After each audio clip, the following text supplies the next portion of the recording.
Hey guys, this is Big Nick here. I'm back. I've been away for a while from YouTube. Sorry about that, but that's because it's the end of the semester and that's that time of the year when you got to start buckling down and making sure you get all your shit done for school. So I'm here. I'm back today though to give you my WWE Payback predictions. As we all know, Payback is this Sunday and it is a Raw exclusive pay-per-view, even though it contains two SmackDown superstars of Kevin Owens and Randy Orton, both the US and WWE champions. Payback has always been one of my more favorite pay-per-views of the year, especially the original two, which I have right here. Paybacks 13 and 14, the two best paybacks. They're the two best paybacks. 13's the best one, then 14, then I'd say 16, then 15's. This year's does look like it's going to be a good card. It could be a very good card. It could probably be pay-per-view of the year. That's saying something after how great WrestleMania was. It's an 8-card show. 8-match card. We have one pre-show match. I'm gonna start off with that before I start doing the main card. And the pre-show match is Enzo Amore and Colin Cassidy, or Big Cass, whatever the hell they call him now, versus Gallows and Anderson. The club don't expect much from this match. Probably a short one, maybe 10 minutes long, maybe. From Enzo's speech, period. From Enzo's promos, anyway, it's gonna take up about 7 minutes. I predict Gallows and Anderson winning because you hadn't beat them on Raw. They've pretty much beaten Enzo and Cass every time they've had a match. So there's really no purpose in having Enzo and Cass win. That's why I see winning at Gallows and Anderson. It's not gonna be a good match. So it's maybe gonna hit the 10-minute mark, and that's because of Enzo Amore's promos. Okay, so now we're gonna go right into the main card. As I said, this main card is actually one of the better looking cards. People are just overlooking it because the brand split, the superstar shakeup, kind of fucked everything up, pretty much. Because you got two SmackDown superstars involved on this show. You got the WWE champion, you got Bray Wyatt not getting his WWE title rematch, which makes no damn sense. It was first booked as WWE title rematch, and then as the weeks went on, was it like a couple weeks since? It's only been about maybe 2 weeks since the brand split, not the brand split, shakeup. 2 weeks since it ended, happened. It's no longer WWE title match. It's just House of Horrors. We're gonna start off with the main card. So yeah, here we go. First off, I'm not going in any particular order. I never do that. Okay, so first off we have is the Cruiserweight Championship match, and that is Austin Aries going up against Champion Neville. I expect this to be better than the WrestleMania match because I think they're gonna be given more time. WrestleMania match just felt short. It was still a good, fun match, but it felt short. This one I expect to be longer, especially there's expected to be some bullshit happening with T.J. Perkins and probably someone else, maybe Jack Gallagher or someone. So it's going to be a good, solid match, a good way, because the Cruiserweights seemed like they had all the momentum in the world after Fastlane, after that tremendous match between Gallagher and Neville, and then gets kicked to the pre-show at Mania, has a solid match between those two, and then it's pretty much back to obscurity again for the Cruiserweights. They need to do something to make them more relevant, because Neville and Aries are pretty much carrying the division. Yeah, it's expected to be a good, solid match. Okay, next up we have is the Raw Women's Championship match, and that is Bayley defending her title against Alexa Bliss. I actually expect this to be a really good match. As we all know, Alexa, she's a former 2-time SmackDown Live Women's Champ. Those two are very good wrestlers, probably two of the best in the women's division on the entire roster of NXT, SmackDown, and Raw. When you look at the 4 horsewomen and then you throw in Alexa and Asuka and stuff like that, that's probably the best women's wrestlers on the roster. You can kind of say Nikki Bella, but yeah, the 4 horsewomen of Becky, Sasha, Charlotte, Bayley. Then you have Alexa and Asuka. So good times coming ahead for the women's division. I don't consider Mickie James in that picture either, due to the fact that Mickey's older. She's pretty much just there, kind of almost at times to be a putover. So maybe Mickie will get that title reign to tie. It's to tie Trish. So, but yeah, the ones I said are pretty much WWE, what they're going to be building their women's division around. So yeah. Okay, next off, let's say good side match. I predict Bayley winning. Bayley's going to win that one. Because as we all know, the plan for the feud for the summer for Bayley is to have Bayley and Sasha, unless they go throw a monkey wrench in it, because Sasha has to turn heel eventually. Sasha's not meant to be face. Her gimmick, she's the boss. She's supposed to be an arrogant, cocky boss. And it doesn't fit when you're a face. I mean, RVD was always like that, because that's because he was RVD. Okay, next off, we have is Samoa Joe versus Seth Rollins. That's going to be a tremendous match. Probably match of the night. It could be. It probably won't. That one's probably going to be probably one of the better wrestling matches, because you got Rollins and Joe, two of the better wrestlers in the world. Joe, the Samoan submission machine.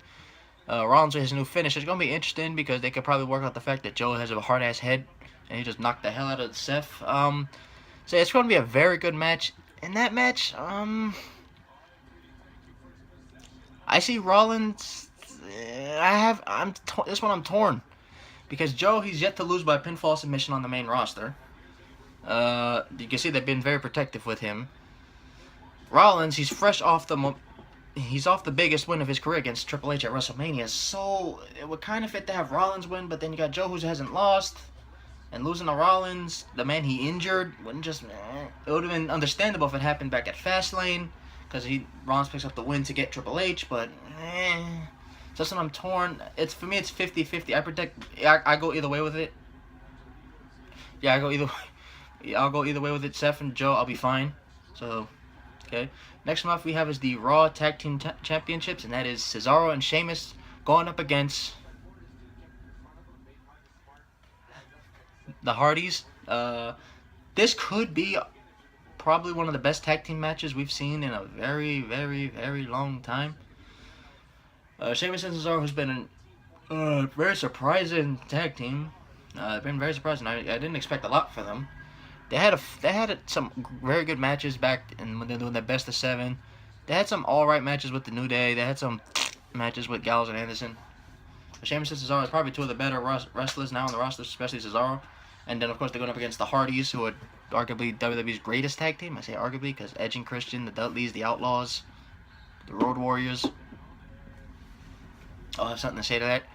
So it's going to be it could possibly be, maybe even be match of the year. That's saying something with AJ and Cena. Having AJ and Cena from the Rumble. So I predict a very good match. I predict I mean, with the rumor that the Broken Hardys are coming back, and then it'll be smart to do it after Payback, after this feud is over, but I do expect the Hardys to win.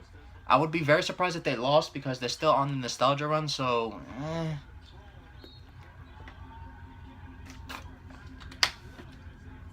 So yeah, I really don't... I would be surprised if they lose, and then I wouldn't be, because if they lose, it kind of signals the broken gimmick. In a way, you can kind of say the loss will kind of signal Matt losing his mind again. I mean, he teased it on his Twitter, saying he hears the celestial voices. He hears them again. So, I mean, the 7 deities are talking to him.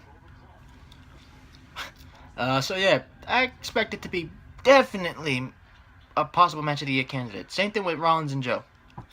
Okay, next off we have is the United States Championship match between Kevin Owens defending against Y2J. Chris Jericho, as I have gotten a new name for Jericho. Start getting this trending around the world, the Jericho.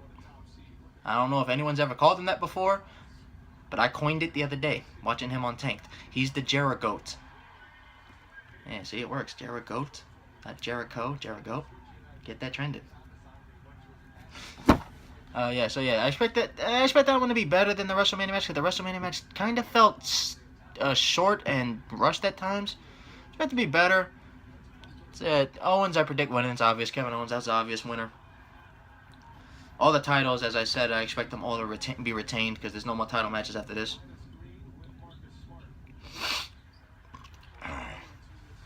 So yeah, I expect that to be a very good match. Next match is the House of Horrors match, and that is Randy Orton versus Bray Wyatt. Not for the title, it looks like. Why?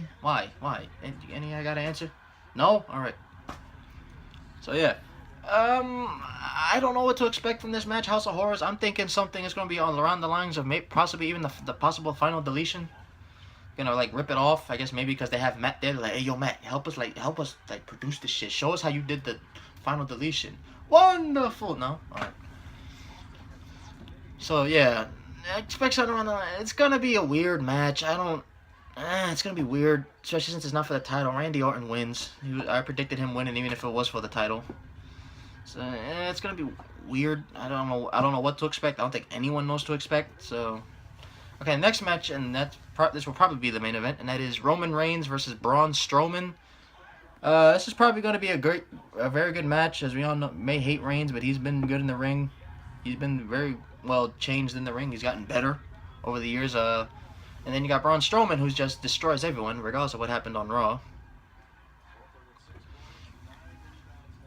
So yeah, I predict Braun Strowman to go over in this. I hope he goes over in this because he's been on a kind of a roll, even though he did lose on Raw to Kalisto in a dumpster match. So yeah, I predict Strowman winning, because pretty much the winner of this match is supposed to go on and feud with what's his name, Lesnar.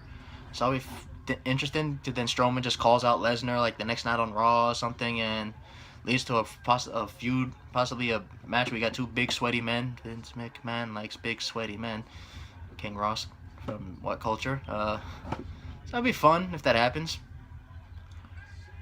Brock Lesnar and Strowman feud. So yeah, I predict Strowman winning. So yeah, that's all for my predictions. That's all. I do expect it to be a good show. I would be very, very surprised if it didn't turn out to be that way, because Payback has always been one of the better shows of the year. As I said, these two right here, this one 2013, arguably pay-per-view of 2013. I say arguably because this and SummerSlam have something to say to that. And this one was kind of 14. Looking at 14, what I have and what I remembered, probably pay-per-view of the year. WrestleMania 30 did say something about that. Did have something to say about that, but I'd say Payback was the pay-per-view of the year for 14. 15 had a bunch of solid pay-per-views, so Payback was kind of up there. Last year, definitely one of the better shows on the card. It wasn't one of the greatest, but one of the better shows of the year. Just like 15, like kind of in the middle, maybe a little bit more. So yeah, Payback supposed to be a good show. All champions retaining. Some of them are obvious. So yeah, thank you guys for watching. I will see you guys again for my Payback review, and don't forget to like, comment, and subscribe. And bye.